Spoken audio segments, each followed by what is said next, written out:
दिल्ली में निर्भया केस हुआ था, उसके बाद कानूनों में बदलाव किया गया। कठुआ में जब केस हुआ उसके बाद फिर से कानून में बदलाव किया गया।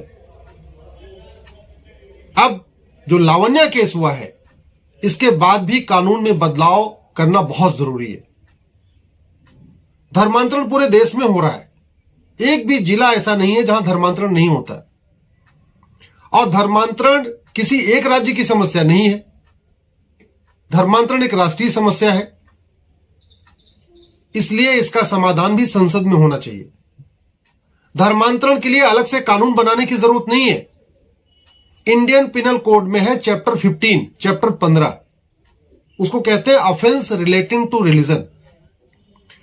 उसी चैप्टर 15 में इंडियन पिनल कोड में एक नया सेक्शन जोड़ दिया जाए, 298A।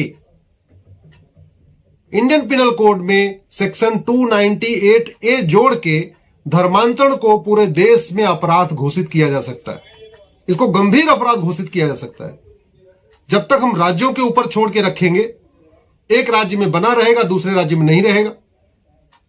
जिस राज्य में धर्मांतरण विरोधी कानून नहीं है, अगर किसी को धर्मांतरण करना है तो कुछ दिन के लिए उस राज्य में चला जाएगा।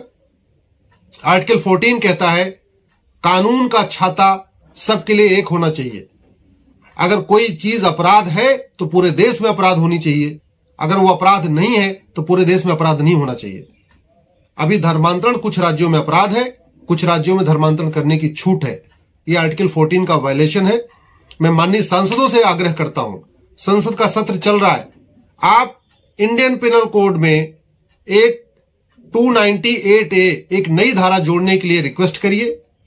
298A जोड़ते ही धर्मांतरण पूरे देश में अपराध हो जाएगा। नए कानून, नया अलग से कानून बनाने की कोई जरूरत नहीं है।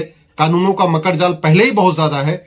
हमें एक देश एक दंड संहिता चाहिए, धर्मांतरण उसी में अपराध घोषित होना चाहिए।